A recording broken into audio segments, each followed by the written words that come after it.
तुमसे मन जुड़ जाता है, आनंद अलौकिक पाता है। जब तुमसे मन जुड़ जाता है, आनंद अलौकिक पाता है। तुमसे मिलने की चाहत में मन मिलों तक उड़ जाता है, मन मिलों तक उड़ जाता है। जब तुमसे मन जुड़ जाता है, आनंद अलौकिक पाता है।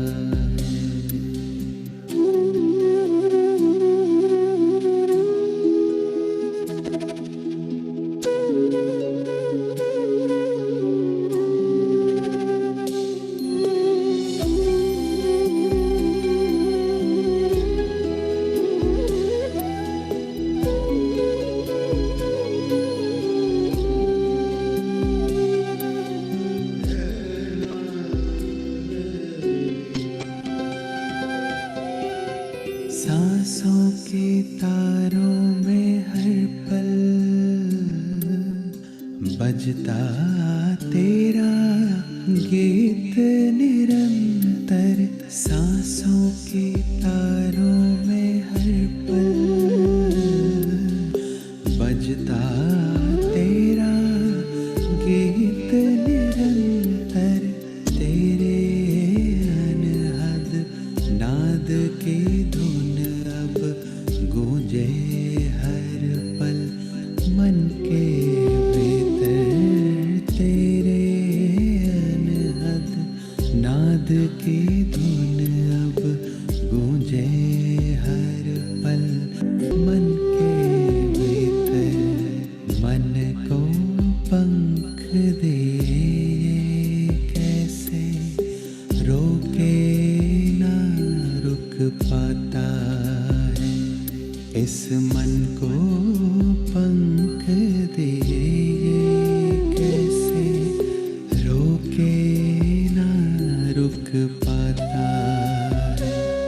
तुमसे मिलने की चाहत में मन मिलों तक उड़ जाता है, मन मिलों तक उड़ जाता है।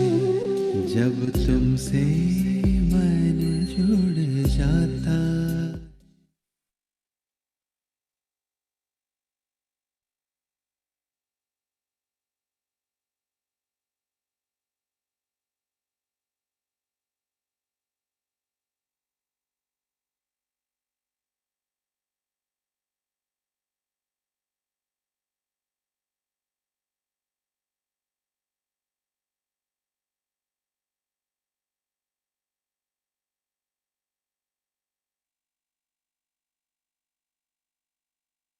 ओम शांति।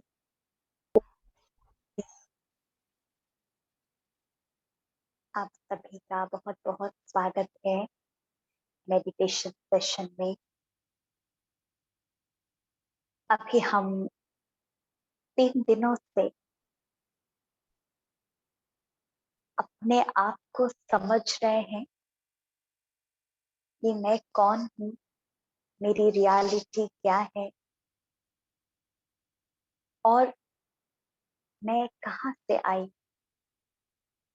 अभी तक हमें अपने फिजिकल एड्रेस का पता था, लेकिन आत्मा कहाँ से आई है वो हम भूल गए। सुना तो था, लेकिन रियल में वो जगह कौन सी है वो हमने अभी सारी बातों को समझा। और अभी तक हम अपने नेचर को जो जानते थे, जो हमारी नेगेटिव ट्रेट्स, उसको ही हमने अपनी ओरिजिनल नेचर समझा। लेकिन हमने जाना कि आत्मा का ओरिजिनल नेचर नेगेटिविटी नहीं है, आत्मा का ओरिजिनल नेचर है हमारे 7 गुण, जो मेरे अंदर है।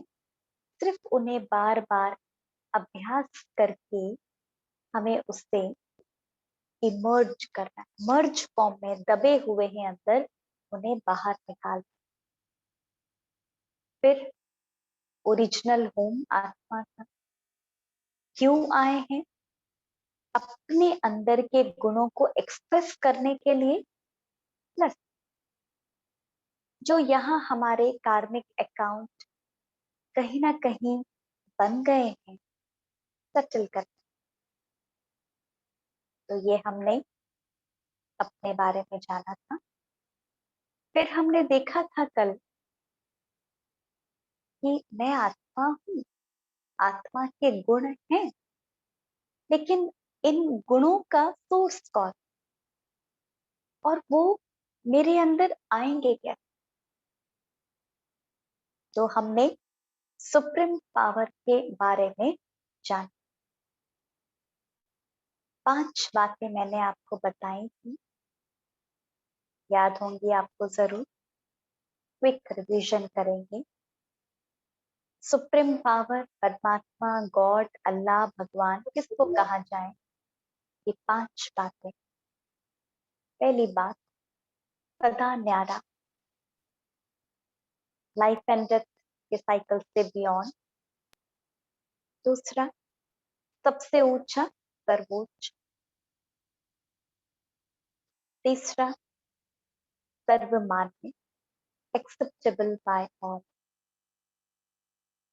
फोर्थ, सर्वज्ञ, सब कुछ जानने वाला, नोवर ऑफ एवरीथिंग। फिफ्थ, सदा दाता, सदा ही देने वाला, गिवर। तो इन 5 बातों के आधार पर हमने देखा था कि सर्व आत्माओं का पिता कौन। इन 5 बातों के आधार पर हमने ये तो समझा कि इस दुनिया में जिसके भी पास शरीर है, वो महात्मा, धर्मात्मा, संतात्मा, देव आत्मा सब हो सकते, धर्मात्मा, जो भी कहो, लेकिन परमात्मा नहीं, क्योंकि परमात्मा इस शरीर के बंधन से, जन्म मरण के चक्र से अलग, अजन्मा, अभोक्ता, अकर्ता। तो ये 5 बातें किसके अंदर दिखाई देती, हमने कल देखा था। कोई भी रिलीजन को आप ले लीजिए, चाहे वो हिंदुइज्म हो, क्रिश्चियनिटी हो, बुद्धिज्म हो, इस्लामिज्म हो, कोई भी रिलीजन, सभी में उस निराकार ज्योति को कहीं ना कहीं जरूर माना गया है। दीपक भाई, सर्व आत्माओं का पिता पिक्चर डालेंगे। हमने देखा था हिंदुइज्म में 12 ज्योतिर्लिंगम, किसी भी देवता की पूजा कर, लेकिन सबसे पहला काम क्या करते हैं? दीपक जला, दीप जलाने की प्रथा है, और अखंड दीप। क्यों? क्योंकि ये है उस निराकार ज्योति का प्रतीक स्वरूप, जिसको कहा ज्योतिर्लिंगम, ज्योति का सिंबॉलिक फॉर्म। चाहे रामेश्वरम मंदिर देखें, गोपेश्वर मंदिर देखें, कोई भी टेम्पल आप ले लो, देवताओं की पूजा स्टेट वाइज होती है, वहां प्रोमिनेंट पूजा होगी। लेकिन ज्योतिर्लिंगम, जो पिंडी बनाते हैं, जिसको शिवलिंग कहते हैं, वो लिंग सिंबॉलिक फॉर्म है, लेकिन उसका रियल मीनिंग क्या है? प्रकाश। वो सब तरफ होती है। उसके बाद क्रिश्चियनिटी में हमने देखा था, जीसस क्राइस्ट ने ये नहीं कहा कि मैं भगवान, God is an light. Sikh धर्म में एक ओंकार निराकार सतनाम, ऊपर सबका मालिक एक। बुद्धिज्म में महात्मा बुद्ध को, गौतम बुद्ध को ज्योति का साक्षात्कार हुआ। इस्लाम में मक्का,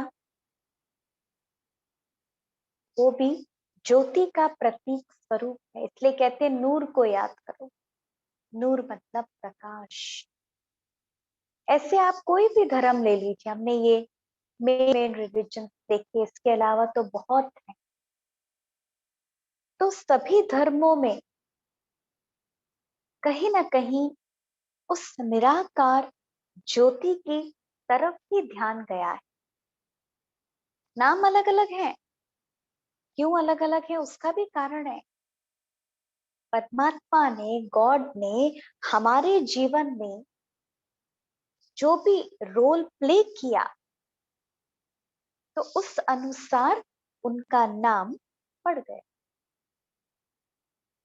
किसी ने किस रूप से याद किया तो उसको वो प्राप्ति हो गई, तो वो नाम पड़ गया। जैसे एक ही व्यक्ति है, स्कूल में है, प्रोफेसर कहेंगे, पढ़ा रहा है तो प्रोफेसर टीचर। वो ही अपने बच्चों के पास आ गया तो पिता बन गया, अपने माता पिता के पास गया तो उनका बेटा बन गया, दोस्तों के पास गया तो उसको फ्रेंड कहा। है एक ही व्यक्ति, पर संबोधन, बोलने का तरीका अलग अलग। जैसा रोल, उस अनुसार उसको बोलने लगा। ऐसे ही परमात्मा के भी असंख्य नाम है। हर एक धर्म में आप कोई भी प्रेयर ले लो, असंख्य नाम। तो वो इतने नाम क्यों? क्योंकि इतनी बड़ी सृष्टि और इतने सारे लोग, सबने परमात्मा को अपने अपने रीति याद किया और उनका अनुभव अपने जीवन में कहीं ना कहीं किया। तो एज ए सिंबॉलिक फॉर्म अलग अलग नाम रखती है, पर अलग अलग नाम होने से वो तो नहीं बदल जाएगा ना।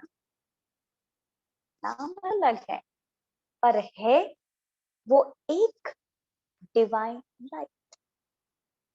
जैसे मैं आत्मा दिव्य ज्योति, परमात्मा की दिव्य ज्योति। बस डिफरेंस क्या है कि वो हर चीज का सागर है।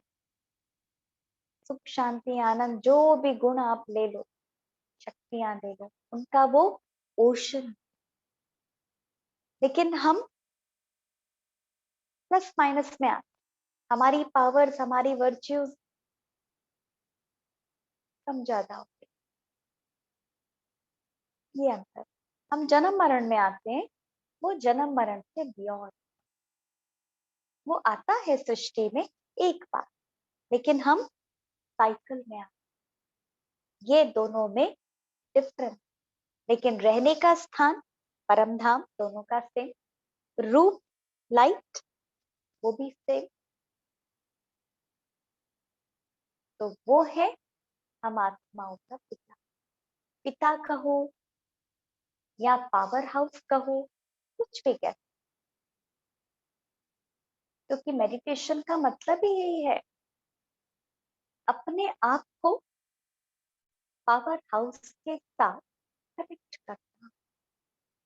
मेडिटेशन मतलब आप सोचें कि कोई आपको समाधि लगाना सिखाएंगे, हाँ, या कुछ और ऐसा हाथ ऊपर नीचे करेंगे, नहीं।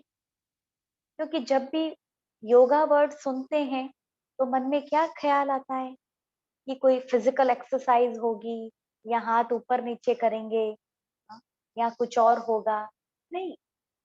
या घर बार छोड़कर जंगल में जाना होगा, या अपने, हाँ, वो लाइफस्टाइल ऐसी बदल जाएगी, कपड़े बदल जाएंगे, नहीं, कुछ नहीं।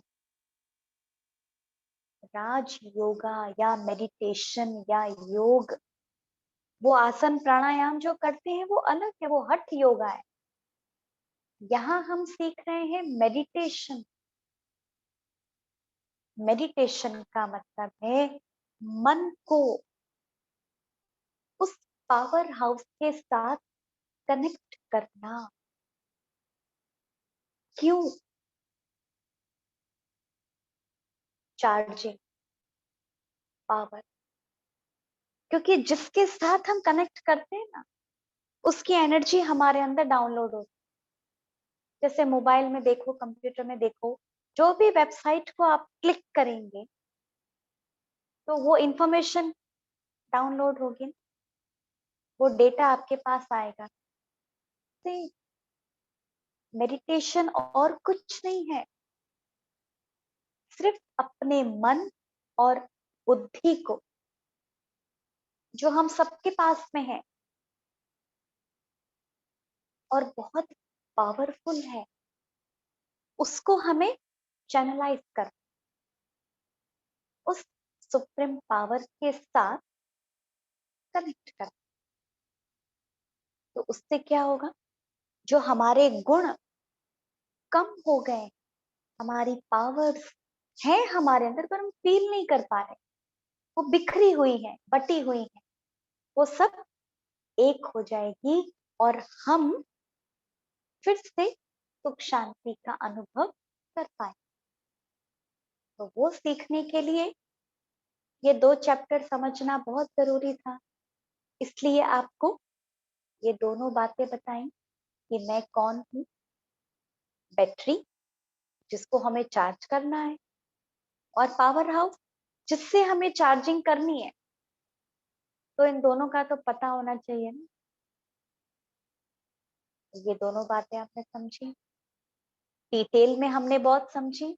आपको ना याद रहे, ना समझ में आया हो, डजंट मैटर, सिर्फ इतना ही आप समझ लें कि मैं आत्मा लाइट हूँ, मुझ आत्मा का पिता भी डिवाइन लाइट है, और अब मुझे अपने मन को उसके साथ हॉट पावर से कनेक्ट कर, क्योंकि वो कोई फिजिकल चीज तो है नहीं, ना हम फिजिकल चीज है, ना आत्मा कोई स्थूल चीज है, ना वो कोई स्थूल चीज है। दोनों ही सूक्ष्म सटल एनर्जी है।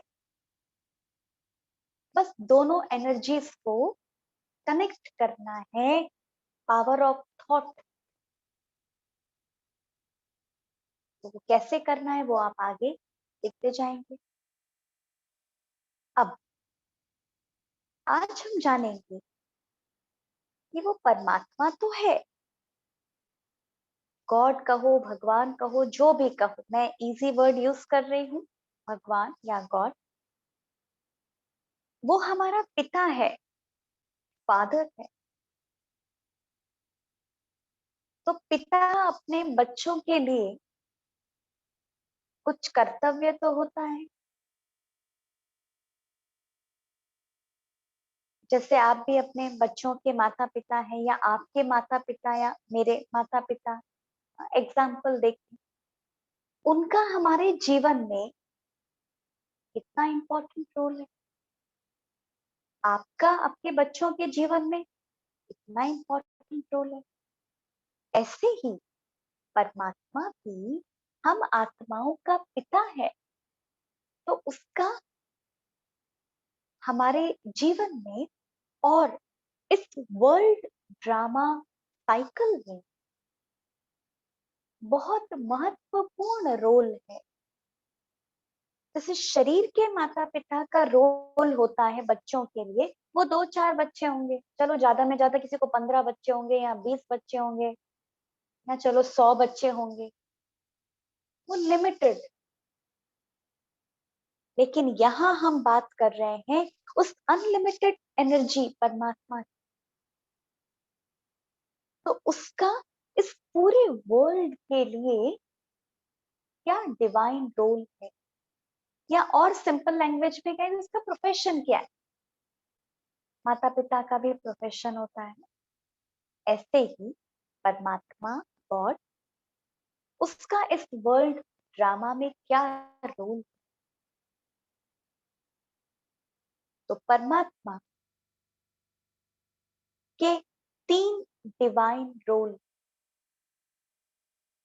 3 कर्तव्य हैं। अब चूंकि वो टाइनी पॉइंट ऑफ लाइट है, ये शरीर तो है नहीं उसके पास, तो परमात्मा अपने 3 काम कराने के लिए 3 रिप्रेजेंटेटिव्स को रखता है। तो परमात्मा के 3 काम कौन से हैं? हिंदी में देखेंगे, फिर इंग्लिश में देखेंगे। स्थापना, पालना और विनाश। स्थापना, एस्टेब्लिशमेंट, जनरेशन, जनरेट करना।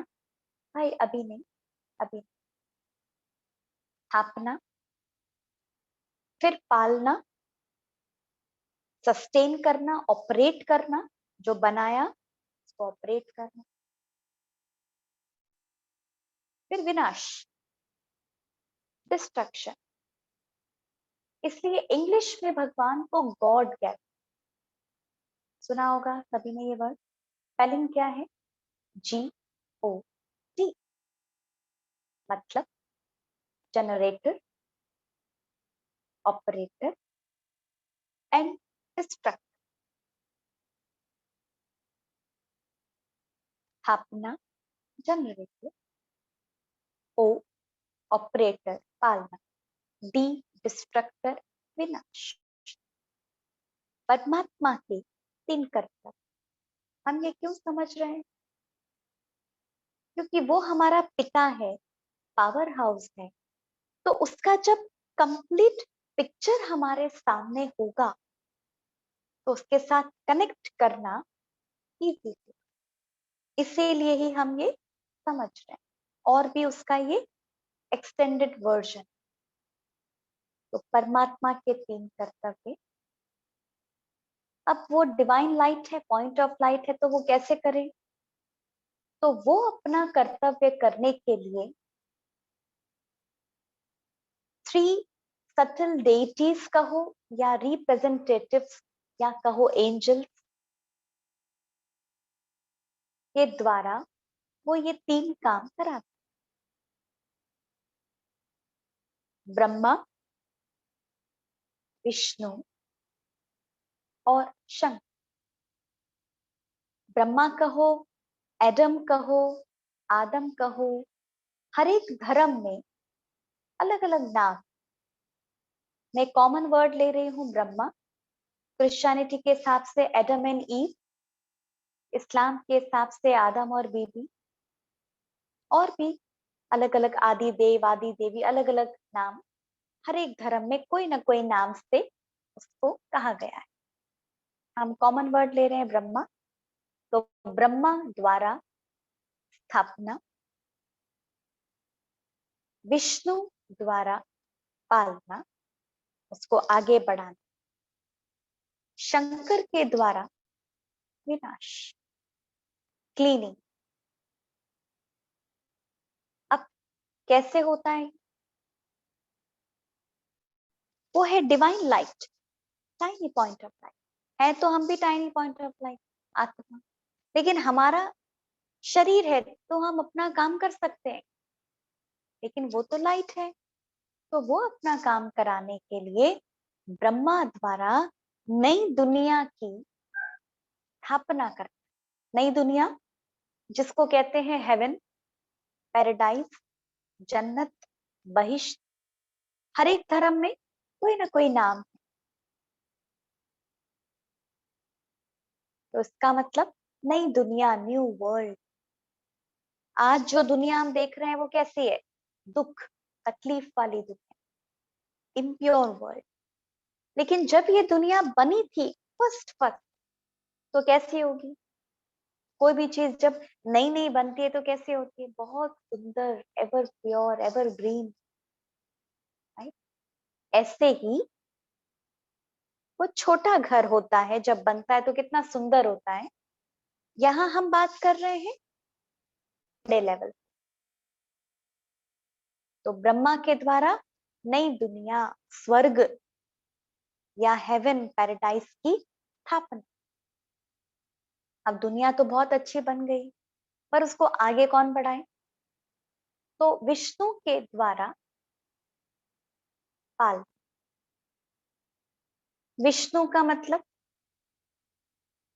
हिंदुइज्म में दिखाते हैं विष्णु जी का फोटो, देखा होगा आप सभी ने। विष्णु जी के द्वारा पालना का मतलब उनको 4 हाथ दिखाते हैं, आपके स्क्रीन पर आप देख सकते हैं। विष्णु जी को ऐसा रूप दिखाते हैं, 4 हाथ दिखाते हैं और 4 हाथों में अलग अलग चीजें दिखाते हैं। इसका मतलब क्या है? विष्णु की 4 हाथ, 4 भुजाओं का मतलब कोई फिजिकली तो किसी को 4 हाथ नहीं होंगे ना। हाँ, वो तो कैसा लगेगा। सबकी होती है 5 उंगलियां, और किसी की यदि 6 उंगली हो, 7 उंगली हो, तो हमारा ध्यान जाएगा ना, भाई आपको क्या हुआ हाथ में, आपका हाथ ऐसा क्यों है? प्रश्न खड़े होंगे ना मन में। ऐसे ही विष्णु जी को 4 हाथ दिखाने का मतलब कि फिजिकली उनको 4 हाथ नहीं है, लेकिन 4 हाथ का मतलब है मेल एंड फीमेल का perfect form, pure form, elevated form, virtuous form, जिसको कहा लक्ष्मी और नारायण, या मेल एंड फीमेल का कंबाइंड फॉर्म। 4 हाथ, ये सृष्टि कैसे चलती? मेल एंड फीमेल के पवित्र स्वरूप से ये सृष्टि की पालना होती है, सस्टेन होती है, उसको ऑपरेट किया जाता है, आगे बढ़ती है, वृद्धि होती है। पर वो कैसा स्वरूप था? पवित्र स्वरूप था, बैलेंस्ड फॉर्म था। अभी तो मेल एंड फीमेल, उसके गुण कम, उसके गुण ज्यादा, प्लस माइनस, कोई कोई दूसरा डोमिनेट करता है, फिर कोई तीसरा डोमिनेट करता है। लेकिन जो गोल्डन वर्ल्ड था, नई दुनिया थी, हेवन पैराडाइज था, वहां पे मेल एंड फीमेल कैसे थे? Complete, pure, elevated. तो उसका मतलब विष्णु द्वारा पालना, मेल एंड फीमेल के संपूर्ण सहयोग द्वारा पालना, ये क्लियर हो गया। उसके बाद शंकर द्वारा विनाश। विनाश का मतलब दी एंड नहीं, क्लीनिंग। क्लीनिंग, ये दुनिया बहुत सुंदर थी, बहुत अच्छा सब कुछ सिस्टमेटिकली चल रहा था, लेकिन कब तक? धीरे धीरे धीरे धीरे प्रकृति का नियम है परिवर्तन। Change is the law of nature. जो चीज नहीं है, धीरे धीरे धीरे धीरे वो पुरानी होनी है, उसकी जो प्योरिटी की परसेंटेज है वो कम ज्यादा होनी है। कोई भी चीज खरीदते हैं, कितना भी संभाल के रखो, ताले में बंद करके रखो, तो भी कहने में क्या आएगा? ये 2 साल पहले खरीदी थी। नया तो नहीं कहेंगे ना, उसकी डेप्रिसिएशन वैल्यू तो जरूर होगी ना। नहीं। जब ये दुनिया जहां हम रह रहे हैं धीरे धीरे जब डाउनफॉल में आने लगती है, तो फिर से इस सृष्टि का होता है विनाश। विनाश का मतलब जीरो नहीं, दी एंड नहीं, क्लीनिंग, सफाई होती है। जैसे कोई मकान रह के बहुत पुराना हो गया है, रहने लायक ही नहीं बचा, रोज कुछ ना कुछ टूट फूट होती रहती है, तो फिर एक टाइम पर क्या डिसाइड करेंगे? भाई अभी इसको तोड़ना है और अभी नया बनाएंगे, राइट? तो तोड़ने को कहते हैं विनाश, बनाने को कहते हैं स्थापना। Same। तो शंकर के द्वारा होता है विनाश, क्लीनिंग, सफाई। क्यों? क्योंकि प्रकृति और पुरुष, ये दो शब्द आपने सुने होंगे, इंग्लिश में भी बताऊंगी आपको। ये जो पूरी सृष्टि का खेल है, वो 3 इटर्नल एनर्जीज से बना है। प्रकृति, पुरुष और परमात्मा। प्रकृति ये नेचर, मैटर कहो, 5 तत्व, मैटर, नेचर, कुछ भी कह सकते हैं आप। सोल, हम आत्माएं, ह्यूमन बीइंग्स या पुरुष कहो। और फिर है सुप्रीम पावर, परमात्मा, गॉड कहो। तो ये जो सृष्टि का खेल है, ये जो वर्ल्ड ड्रामा है, 3 शक्तियों से मिलकर के बना है। प्रकृति, पुरुष और परमात्मा, matter, soul and supreme being, supreme power. अब प्रकृति और पुरुष, ये प्रकृति, ये नेचर, और हम आत्माएं, पुरुष मतलब आत्मा। पुरुष क्यों कहते हैं? क्योंकि हम सब पुरुषार्थ करते हैं, हम सब एफर्ट मेकर हैं। हर चीज के लिए हमें मेहनत करनी पड़ती है, एफर्ट मेकिंग। तो पुरुष, आत्मा को पुरुष कहा जाता है। तो प्रकृति और पुरुष 3 स्टेजेस को क्रॉस करते हैं। हर एक, कोई भी चीज हो या आत्मा, 3 स्टेजेस, सतो, रजो, तम।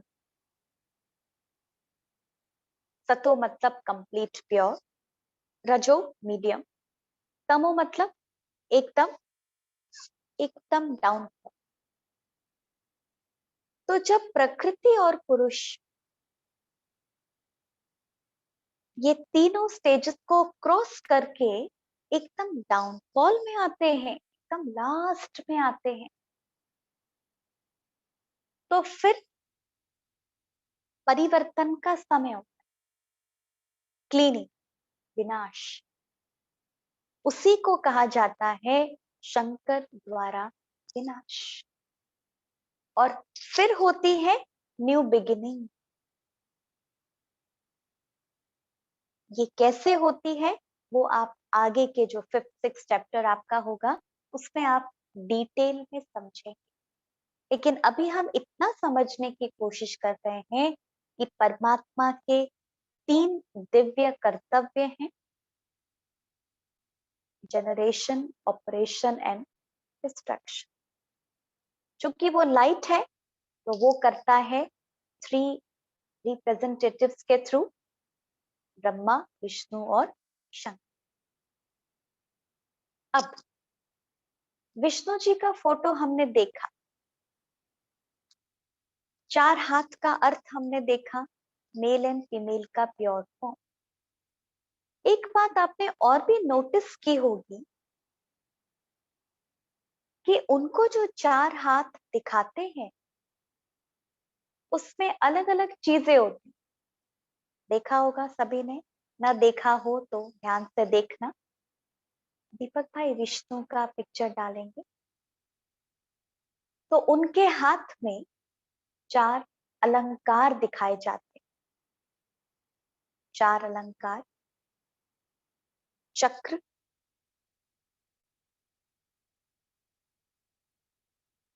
शंख, कमल का फूल और गदा। दीपक भाई, can you put the picture please?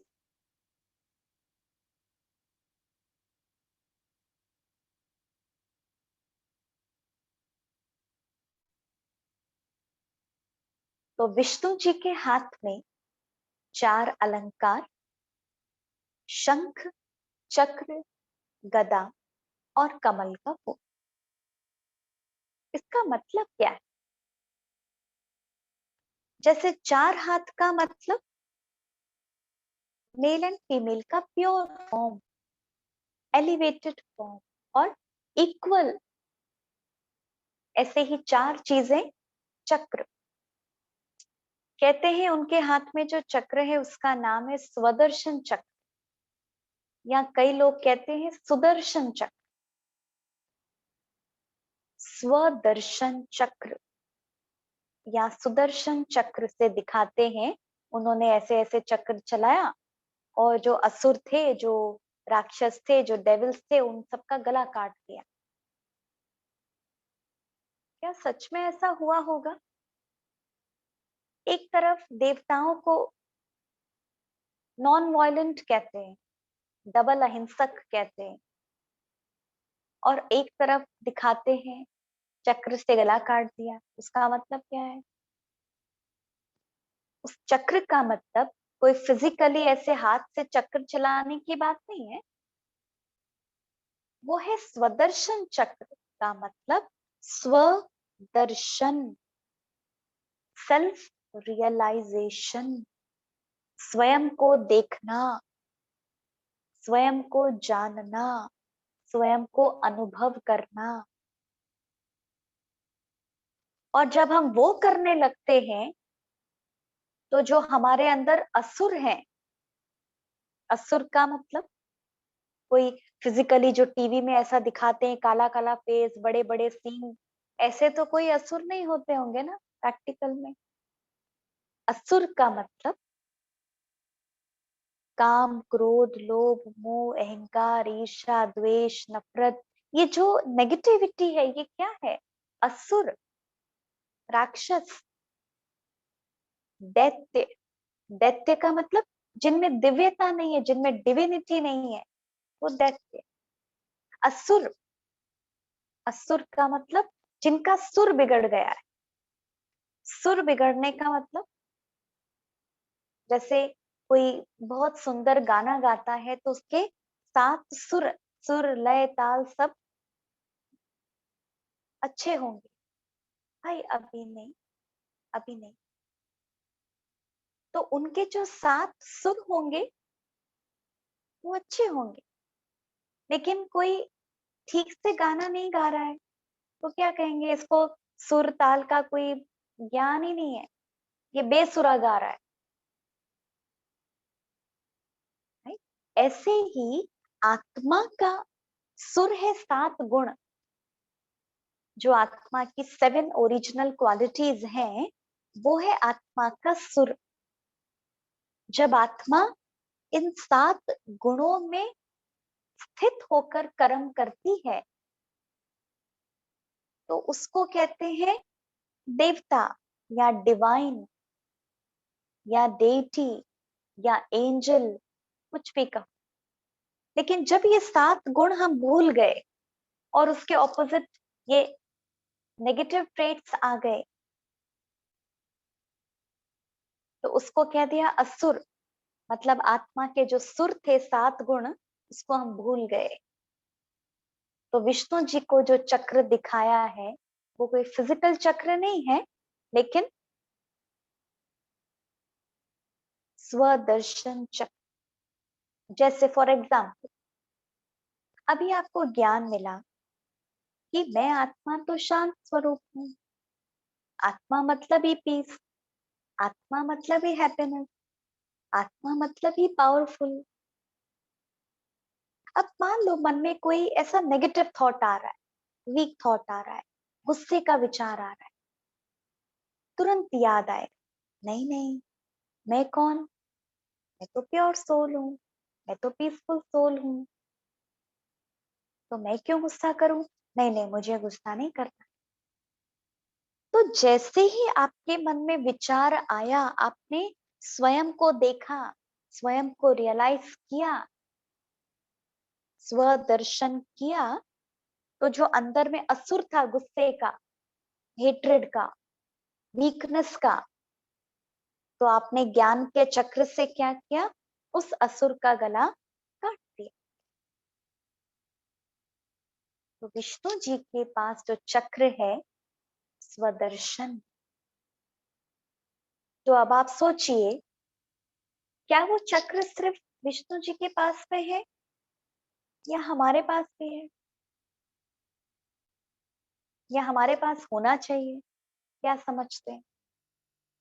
या बस विष्णु जी को हम देखते रहें, खुश होते रहें? नहीं, उसके आगे की स्टेप क्या है कि वो चक्र हम खुद भी यूज करें। जब भी हमारे मन में कोई ऐसे वैसे विचार आए, तो हम तुरंत अपने आप को याद दिलाएं, ज्ञान का चिंतन करें, ताकि वो सारी नेगेटिव इमोशंस जो है वो खत्म हो जाए। तो ये है चक्र का मतलब। फिर कहते हैं सुदर्शन चक्र। हमने देखा स्वदर्शन, अब है सुदर्शन। सुदर्शन मतलब अच्छा, सु मतलब अच्छा, दर्शन मतलब देखना। तो सुदर्शन मतलब हर बात में अच्छा क्या है, इसमें मेरा क्या कल्याण हो सकता है, क्या भला हो सकता है, वो समझकर उस सीन को एक्सेप्ट करना, ये है सुदर्शन। फिर उसके बाद में है गदा। जैसे चक्र एक वेपन है अपने अंदर की नेगेटिविटी को खत्म करने का, ऐसे ही गदा वो भी एक वेपन है, ज्ञान का वेपन है, अपने अंदर की बुराइयों को खत्म कर। फिर उसके बाद में है शंख। शंख ध्वनि करना या सुनना बहुत अच्छा माना जाता है। शंख बजाने का मतलब मुख से ज्ञान की बातों का आदान प्रदान करना, मधुर बोल। शंख बजाने की भी एक टेक्निक होती है ना। कोई ऐसे ही खेल खेल में बजाए तो अच्छी आवाज नहीं आएगी, तो कहेंगे नहीं नहीं ऐसा शंख मत बजाओ, अशुभ है। तो शंख बजाने का मतलब मुख से एक दूसरे के साथ मधुर बोल, सुख देने वाले बोल बोलना, ये है शंख ध्वनि करना। फिर उसके बाद में है कमल का फूल। आपने नोटिस किया होगा, हिंदुइज्म में बहुत देवी देवताएं दिखाते हैं, उसमें मेजोरिटी को या तो कमल के फूल पर बैठा हुआ दिखाएंगे, या खड़ा हुआ दिखाएंगे, या हाथ में दिखाएंगे, जरूर दिखाएं। लोटस फ्लावर जरूर होगा। क्यों लोटस? क्यों? कुछ और भी रख सकते, सनफ्लावर रख दो, रोज रख दो, या बहुत सारे और फ्लावर है वो रख दो, उसमें खड़ा कर दो। लेकिन लोटस का इंपॉर्टेंस है, क्यों? क्योंकि कमल का फूल कैसा होता है, कीचड़ में होते हुए भी कीचड़ से डिटैच है, न्यारा है और प्यारा है। तो ऐसे ही घर गृहस्थी में रहते हुए, अपना रोल प्ले करते हुए, मेडिटेशन हमको क्या सिखाता है कि हम लविंग भी रहें और डिटैच भी रहें। भाई पिक्चर हटा दीजिए अभी। तो कमल का फूल मतलब न्यारा और प्यारा, सबके साथ है हम, लेकिन किसी के इन्फ्लुएंस में नहीं है, ना तो किसी के दबाव में है, ना किसी के प्रभाव में है। हमारी अपनी आइडेंटिटी है। हम अपने जो हमारी आत्मा की ओरिजिनल क्वालिटीज है, मैं उसकी एम्बॉडीमेंट, लेकिन किसी और के नेगेटिव नेचर से प्रभावित नहीं हूं। इसका मतलब किसी ने अपशब्द कहे, कुछ कहा, मन को पसंद नहीं आया, हम दुखी हो गए, इसका मतलब क्या हुआ? हम कीचड़ में फंस गए। लेकिन कमल का फूल बनने का मतलब कि वो अपशब्द तो कहेंगे, कुछ ना कुछ घटनाएं घटेंगी अशुभ, लेकिन उसमें रहते हुए भी अपने मन को मुझे बचा कर रख, उसका चिंतन, उसका असर मेरे ऊपर ना हो, इस बात का अटेंशन मुझे रख। ये है कमल फूल का मतलब। इसका मतलब इस दुनिया में हूं, लेकिन यहाँ पर मैं फंसी हुई नहीं हूँ, रोल प्ले कर रही हूँ। कोई भी रोल मुझे मिला है उसमें मैं फंस नहीं गई हूँ, इतनी मैं अटैच नहीं हो गई हूँ कि यदि मुझसे वो रोल यदि छिन जाता है तो मैं दुखी हो जाती, या यदि मेरे रोल को कोई डिस्टर्ब करने की कोशिश करता है तो मैं अपसेट हो जाती। ऐसा नहीं। तो ये है विष्णु जी के जो चार अलंकार देखते आए हैं, उसका मतलब। तो इसको देखने का मतलब क्या है? अभी तक तो सिर्फ याद किया, उनको पूजा किया, उनका फोटो लगाया, लेकिन उसका अर्थ क्या है कि मुझे भी ऐसा बनना है, ऐसा ही पूजनीय, ऐसा ही महान, ऐसा ही एलिवेटेड बनना है। कैसे? जब मैं वो सारी स्पेशलिटीज अपने अंदर लाऊंगी, जब मैं ज्ञान का चक्र चलाऊंगी, जब मैं मुख से मधुर बोल बोलूंगी, कमल फूल के समान जब मैं बनूंगी, तब मेरा जीवन भी ऐसा बने। तो ये है परमात्मा के तीन दिव्य कर्तव्य: स्थापना, पालना और विनाश। ब्रह्मा विष्णु शंकर के द्वारा, या इंग्लिश में गॉड। ये सभी को क्लियर हो गया होगा। अब हम हर वर्ष शिवरात्रि वर्ड सुनते हैं। शिवरात्रि का मतलब क्या है? ये सब चैप्टर्स में आपको क्यों बता रही हूँ? क्योंकि मेजॉरिटी आपके ग्रुप में सभी इंडियन बैकग्राउंड से हैं। हाँ, तो ये सब चीजें हमें पता होनी चाहिए, तो आपको ज्यादा अंडरस्टैंडिंग क्लियर होगी। इसलिए हम ये चैप्टर डिटेल में समझ रहे हैं। लेकिन फिर भी आपके मन में डाउट हो या ना समझ में आ रहा हो, तो आप साइड में रख दो, सुन लो, और जितना आप कैच कर सकें आप उतना ही कैच करें। पर मेरा काम है आपको सारी बातें डिटेल में बताना, तो वो मैं आपको बता दे। हर वर्ष शिवरात्रि मनाते हैं, या सुना जरूर होगा वर्ड। शिवरात्रि का मतलब क्या है? किसी का भी हम दिन मनाते हैं तो कहते हैं जन्मदिन, बर्थडे। भले रात में पार्टी होगी, लेकिन फिर भी क्या कहते हैं? बर्थडे पार्टी में आना। आज मेरे बेटे का जन्मदिन कहते हैं, रात नहीं कहते। इसका मतलब शिव के साथ रात वर्ड जोड़ते हैं। दो चीजें हैं, शिवरात्रि और दूसरा नवरात्रि। तो रात वर्ड क्यों है?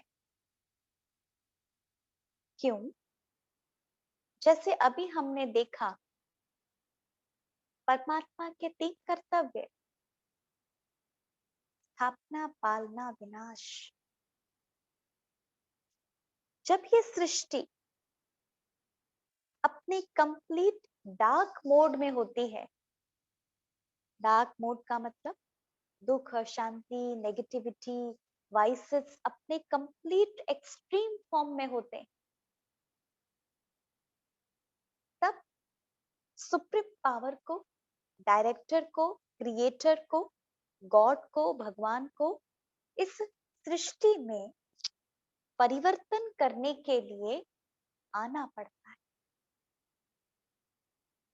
जैसे कोई भी मूवी होती है, बनाई बहुत अच्छी, लेकिन बीच में कुछ हलचल हो गई, हाँ, एक्टर्स में कुछ कन्फ्लिक्ट हो गई तो क्या होगा? डायरेक्टर को बीच में इंटरफियर करके उसको ठीक करना पड़ेगा। सेम, ये वर्ल्ड ड्रामा जब अपने लास्ट फेज में होता है, तमो स्थिति में होता है, इम्प्योर स्टेट में होता है, आत्मा और प्रकृति, तब परमात्मा को इस सृष्टि में आना पड़ता, या कहो अवतरित होना पड़ता। जन्म नहीं लेते हैं, जन्म लेना मतलब जैसे हम सब जन्म लेते हैं माता के गर्भ से, लेकिन परमात्मा जन्म मरण से न्यारा है, साइकिल में नहीं आता, लाइफ एंड डेथ की साइकिल में नहीं है, पर वो अवतरित होता है। अवतरित होने का मतलब री इनकारनेट होता है। री इनकारनेट होने का मतलब फिजिकल बॉडी किसी और की होगी, वो आकर एंटर करेगा अपना काम करके और वो चला जाएगा। लेकिन हम सबके साथ ऐसा नहीं होता है। हम एक बार आ गए बॉडी में तो हम साइकिल में आते हैं, लेकिन परमात्मा इससे बियॉन्ड, तो उनके लिए वर्ड यूज किया जाता है इनकारनेशन या अवतरण, और ह्यूमन बींग्स के लिए वर्ड है जन्म और मृत्यु। तो जब ये सृष्टि अपने लास्ट फेज में होती है, तो परमात्मा को इसे बदलने के लिए, फिर से रिक्रिएट करने के लिए, इसको रिजुविनेट करने के लिए, रिनोवेट करने के लिए, नया बनाने के लिए इस वर्ल्ड ड्रामा में एंटर करना पड़ता।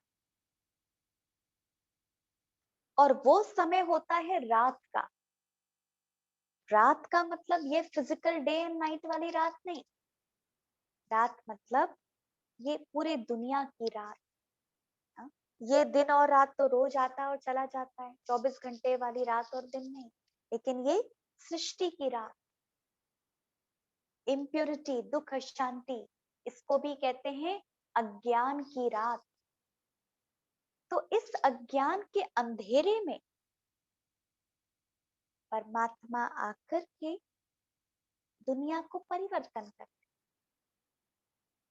इसलिए उनके नाम के साथ लगाया जाता है शिवरात्रि। रात का मतलब अज्ञान रूपी रात्रि को परमात्मा ज्ञान का दिन बनाने के लिए आते हैं, इसलिए कहते हैं शिवरात्रि। और वो क्या आकर के करते हैं, इसलिए कहते हैं ना, ज्ञान सूर्य प्रगटा अज्ञान अंधेर विनाशाय। जैसे ये सूर्य प्रकट होता है, जो धरती का सूरज आता है, जैसे ही वो आता है उसकी पहली किरण से ही अंधेरा दूर होने लगता है। ऐसे ही परमात्मा जो ज्ञान सूर्य है, पवित्रता का सूर्य है, आनंद का सूर्य है, जैसे ही वो इस सृष्टि में आता है, इस दुनिया से 5 विकारों का जो अंधेरा है वो खत्म हो जाता है। इसलिए कहा जाता है शिवरात्रि। तो ये आपको क्लियर हो गया। और शिवरात्रि में या इन जनरल भी बहुत सारे रिचुअल्स किए जाते हैं। कई लोग फास्टिंग करते हैं, व्रत, शिवरात्रि के दिन, या वैसे भी इस्लाम में भी फास्टिंग का इम्पोर्टेंस है, और भी रिलीजन में फास्टिंग की इम्पोर्टेंस है। व्रत करते हैं, उपवास करते हैं, फास्टिंग करते हैं। क्यों? एक दिन फास्टिंग करने से सब ठीक हो जाएगा? नहीं। फास्टिंग का मतलब खाने पीने की फास्टिंग, वो तो अच्छी चीज है, बॉडी को हेल्दी रखते हैं, लेकिन कौन सी फास्टिंग? अपने अंदर जो बुराइयां हैं, 5 विकार हैं, व्यर्थ विचार है, उनका उपवास, उनका व्रत, अपने आप को प्रॉमिस करना कि मैं ये करने की प्रतिज्ञा करता हूँ, आज से मैं ये व्यर्थ नहीं सोचूंगा, ये है व्रत लेना। और दूसरा कहते हैं उपवास, हिंदी में, शुद्ध हिंदी में कहते हैं उपवास।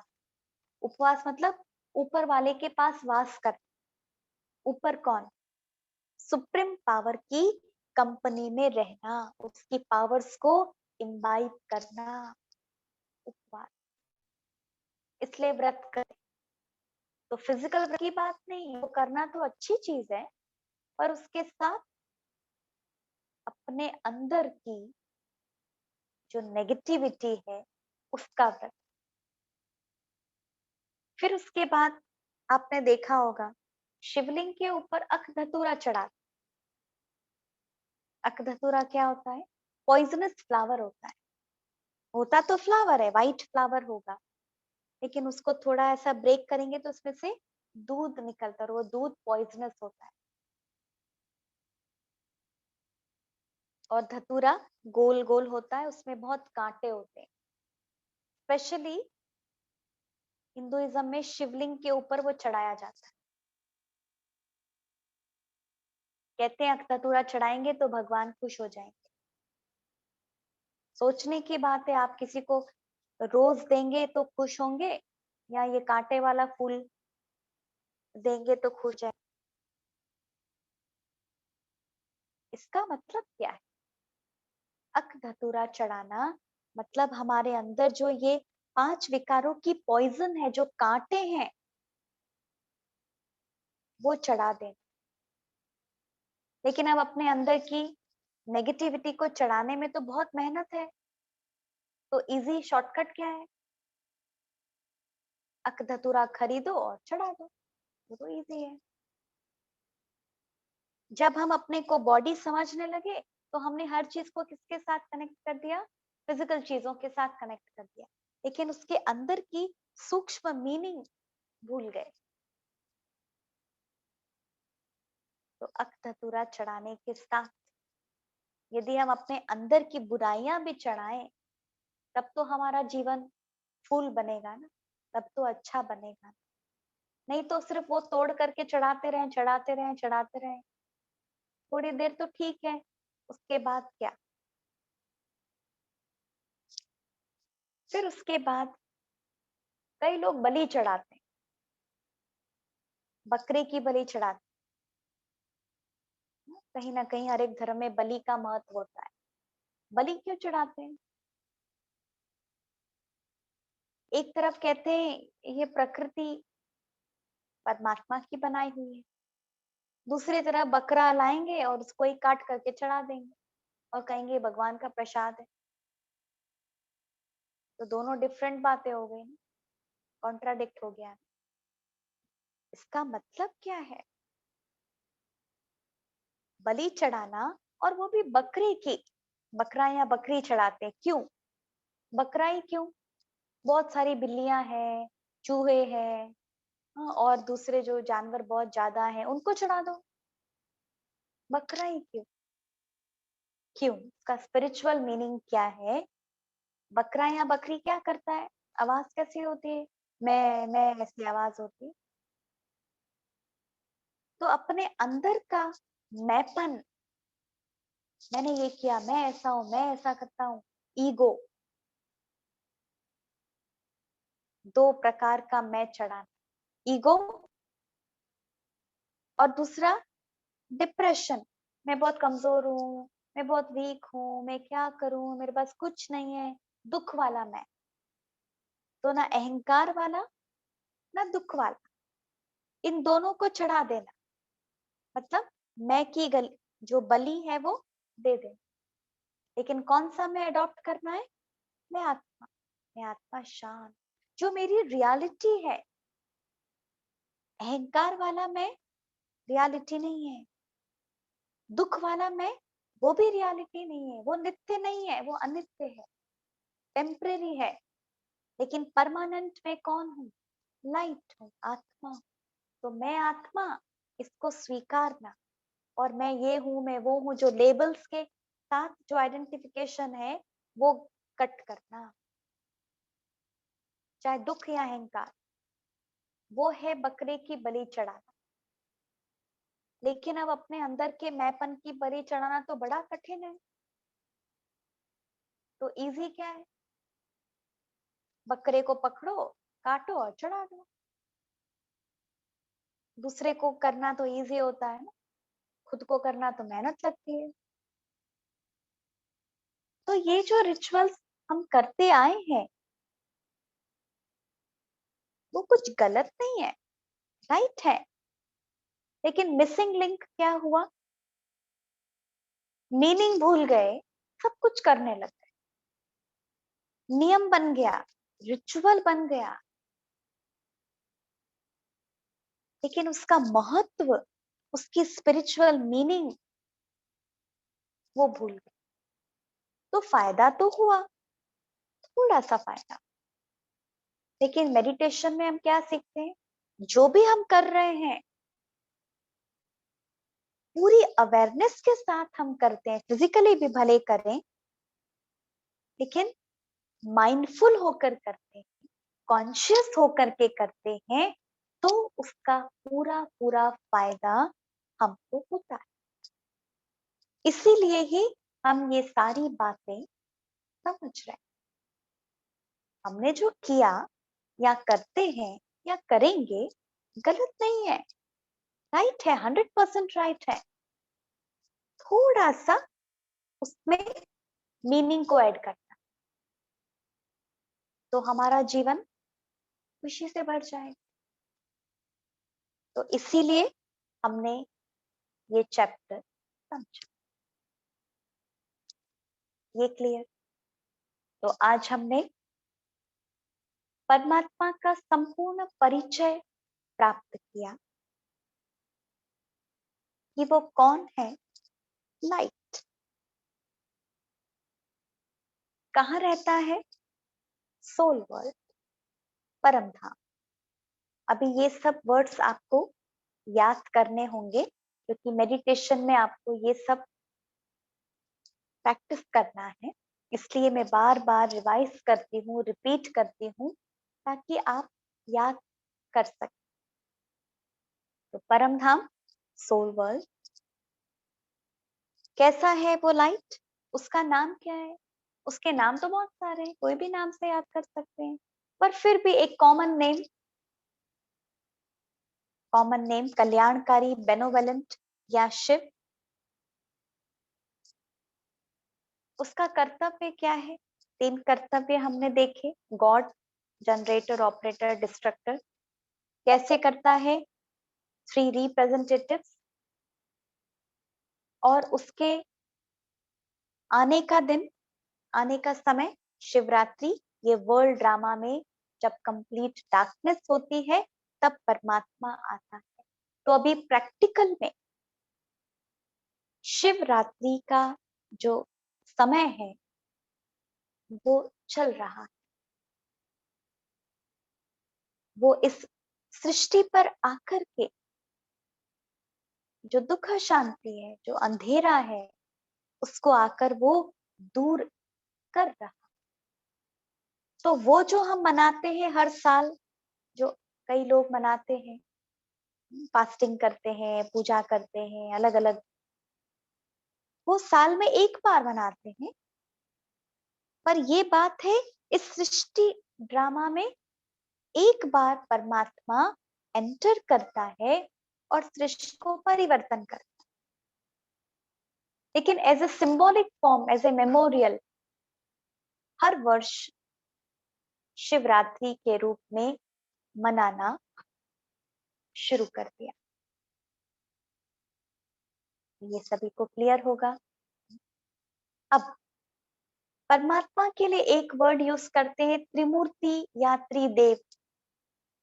उसका मतलब क्या है, आपने देखा होगा, शिवलिंग पिंडी बनाते हैं, उसके ऊपर 3 लकीरें होती हैं और बीच में एक डॉट होता है। उसका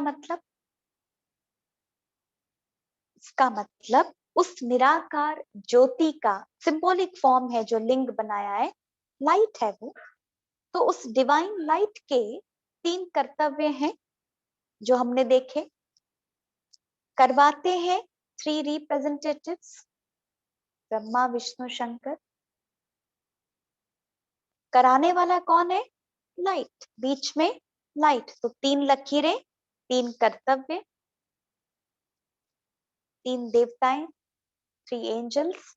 कराने वाला वो डिवाइन लाइट।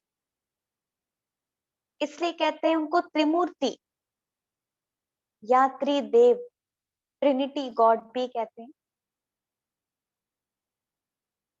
और बेलपत्र चढ़ाते हैं। बेलपत्र आपने देखा होगा, ना देखा हो तो गूगल सर्च करना। क्या होता है, एक ही डंडी में 3 पत्तियां कनेक्टेड होती, और उसमें से एक भी टूटी हुई हो तो वो नहीं चढ़ाई जाती, कहते खंडित है। तो बेलपत्र, त्रिपत्र, वो भी कर्तव्य का यादगार है। 3 देवता है, 3 कर्तव्य, कराने वाला एक, बीच में जो डंडी है उसके द्वारा ही ये सारे कार्य होते। तो इसलिए बेलपत्र या त्रिपत्र दिखाते। तो त्रिदेव, त्रिमूर्ति, ट्रिनिटी, इनका अर्थ हमने देखा। तो ये है उस सुप्रीम पावर का संपूर्ण परिचय। अब कल के चैप्टर में हम समझेंगे कि उसके साथ हम कनेक्ट कैसे करें। जो हमारा मेन चैप्टर है मेडिटेशन, पर मेडिटेशन सीखने के पहले ये दोनों चैप्टर समझना बहुत जरूरी था, इसलिए हमने ये पहले समझा। कल हम देखेंगे डिटेल में मेडिटेशन क्या है और हम कैसे करें, और उससे हमें क्या प्राप्ति हुई। सभी को क्लियर? आपके मन में कोई प्रश्न हो, कोई बात हो तो आप कह सकते हैं, फिर हम मेडिटेशन में बैठेंगे। किसी को कुछ कहना है या पूछना हो तो मोस्ट वेलकम।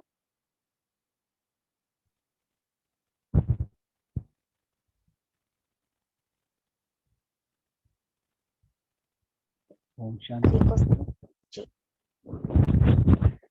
अभी शिवरात्रि का जिक्र हुआ, शिवरात्रि की बात हो रही है।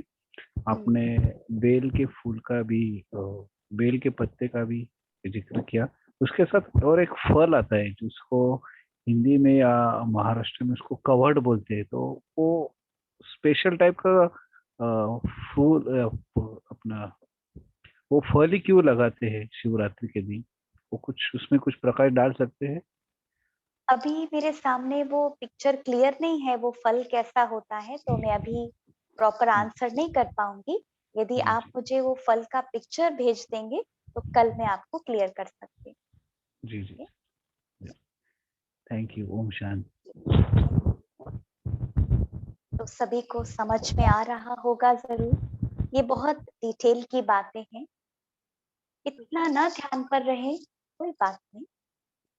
मेन एसेंस को आप कैच करना, और यही एसेंस मेडिटेशन में हमें प्रैक्टिस करना है। पर फिर भी हम आपको डिटेल में बता रहे हैं क्योंकि मन में बहुत प्रश्न होते हैं कि ऐसा क्यों, ऐसा क्यों, ऐसा क्यों। तो उसका आंसर यदि हमें मिलता है तो बहुत अच्छा है। तो किसी के मन में कोई प्रश्न है, कोई बात है? हाँ, या मेरे मन में एक प्रश्न है। जी आप जब बता रही थी शिवरात्रि के बारे में, जी रिकार्नेशन के बारे में, तो जी आपने ये कहा कि ये वो वक्त चल रहा है ये। जी हाँ, लेकिन आपने बताया नहीं है उसके बारे में ज्यादा। जी हाँ, या मैं वो आगे के चैप्टर में बताऊंगी, आगे के चैप्टर में, क्योंकि ये मैंने कहा ना, ये सारे चैप्टर्स इंटरकनेक्टेड हैं। तो कैसे वो समय चल रहा है वो 2 दिन के बाद आपका चैप्टर आएगा, उसमें हम आपको डिटेल में ये बताएंगे। अभी मैं आपको इतना ही बता सकती हूँ, क्योंकि अभी मैं आपको बता दूंगी तो वो समझ में नहीं आएगा और भी कंफ्यूजन हो जाएगी। तो बेटर ऑप्शन है कि 2 दिन के बाद जो आपका चैप्टर आएगा उसमें हम डिटेल में समझेंगे। ठीक है, ठीक, ओके, थैंक यू। और कोई बात, और कोई प्रश्न पूछ सकते हैं आप। यदि अभी आंसर देना होगा तो मैं दूंगी, यदि आगे के चैप्टर से कनेक्टेड होगा तो भी मैं आपको बता दूंगी। समझ में आ रहा है, नहीं आ रहा है, ताकि मैं उस अनुसार फिर आपको आगे की जर्नी में ले जाऊं।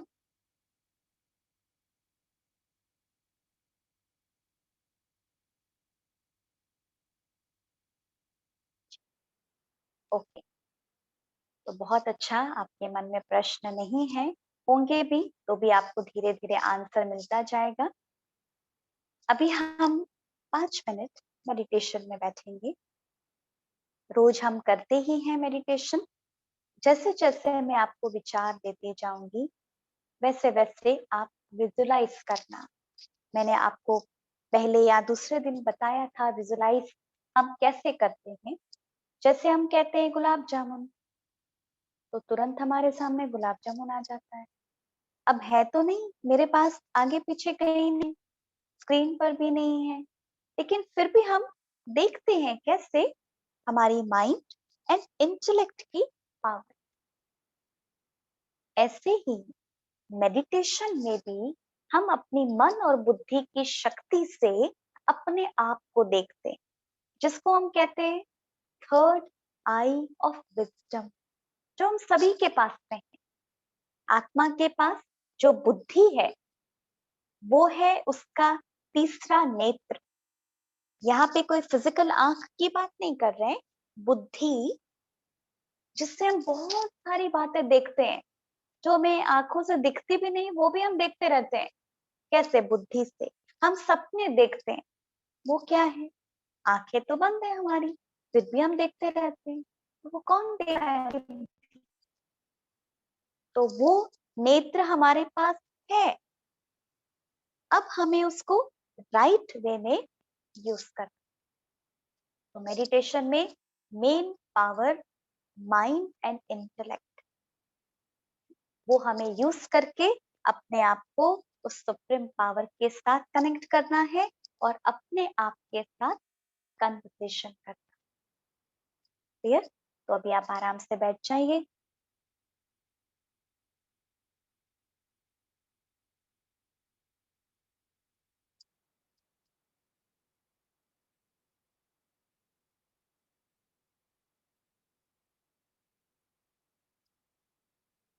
अपने मन को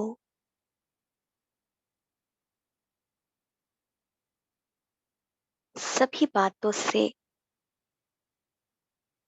अलग करते हुए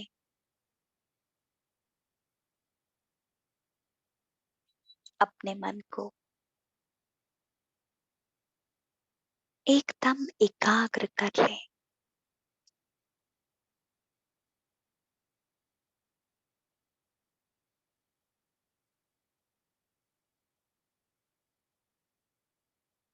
मस्तक के बीच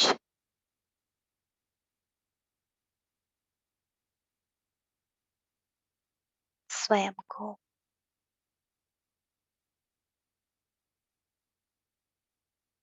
चैतन्य सितारे के रूप में देखें।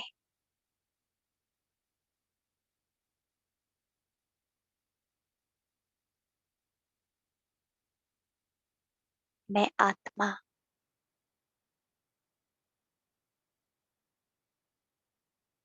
संपूर्ण पवित्र,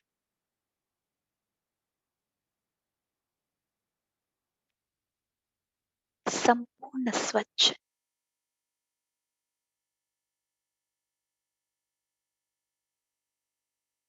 एकदम साफ,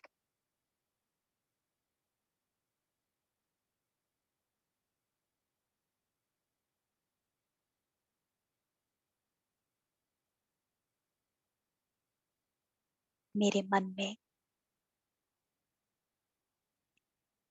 सिर्फ शुद्ध विचार ही शुद्ध विचार है।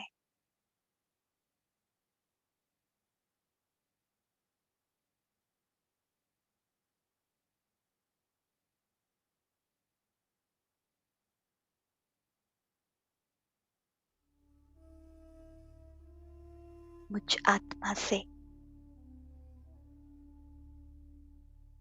पवित्रता का प्रकाश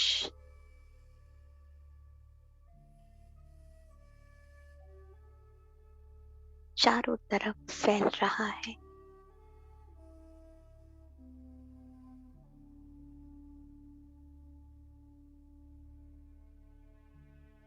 अनुभव कीजिए,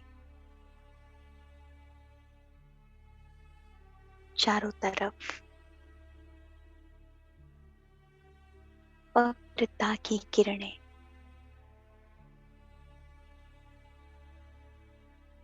फैल रही है।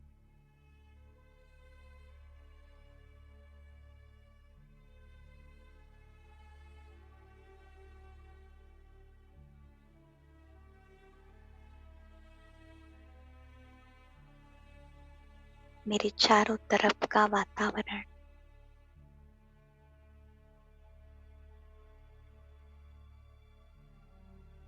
संपूर्ण पवित्र है।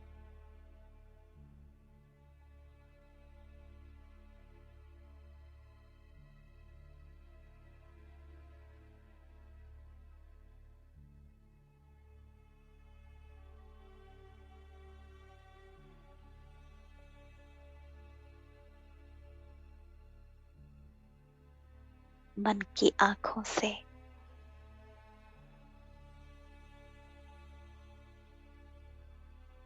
अपने दिव्य नेत्र से देखिए,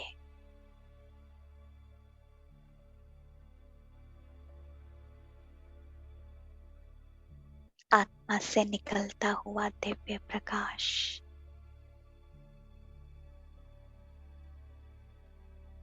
लाइट ही लाइट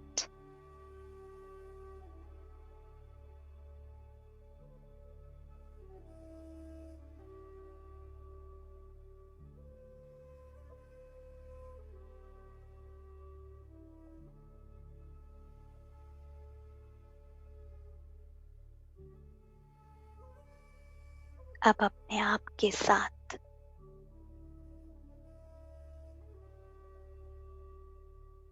कुछ प्रॉमिस कीजिए। जो कोई बात मन को परेशान करती हो, कोई आदत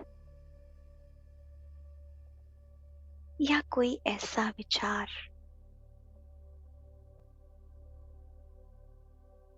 जो जीवन में आगे बढ़ने में रोकता हो,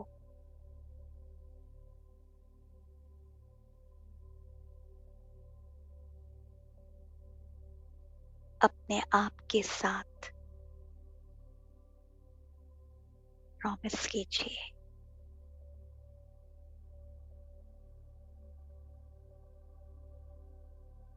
कि कल का दिन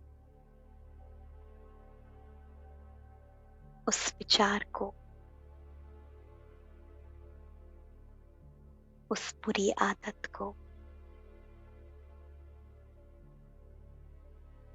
मैं बिल्कुल भी अपने अंदर नहीं आने दूंगी।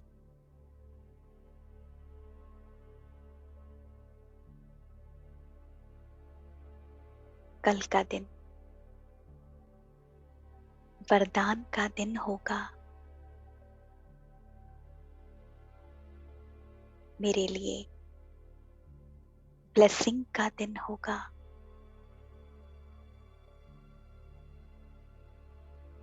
मैं इस पुरानी बात से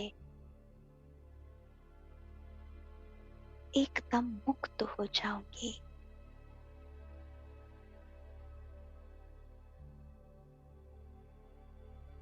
चिंता कीजिए, एक नया व्रत लीजिए,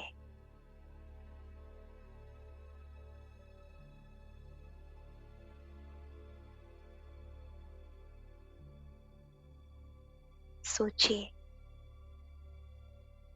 कौन सी वो बात है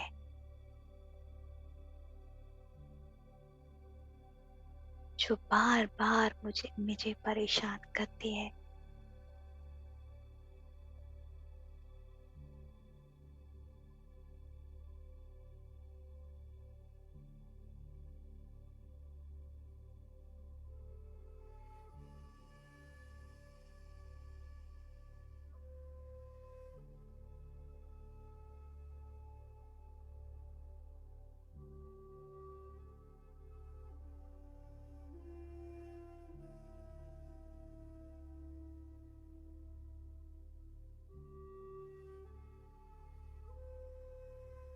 अब अपना सीधा हाथ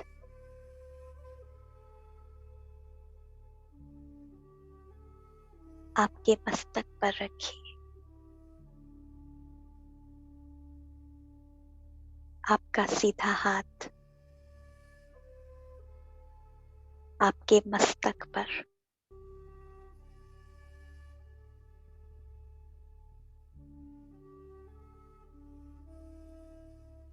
और अब प्रॉमिस कीजिए अपने आप से,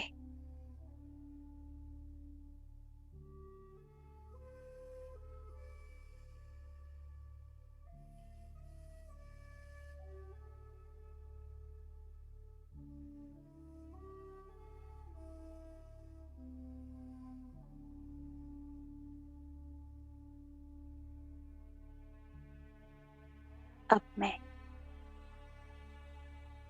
सारी शक्तियों से भर गई हूँ।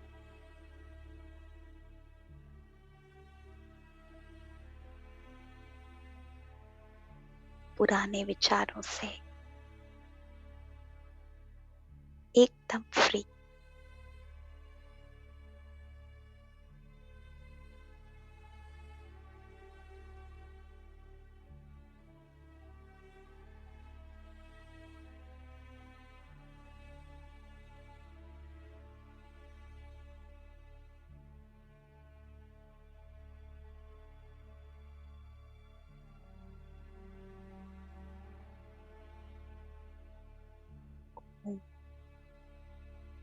शांति,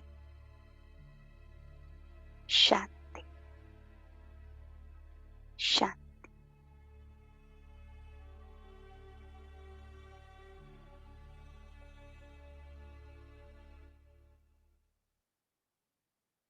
ओम शांति।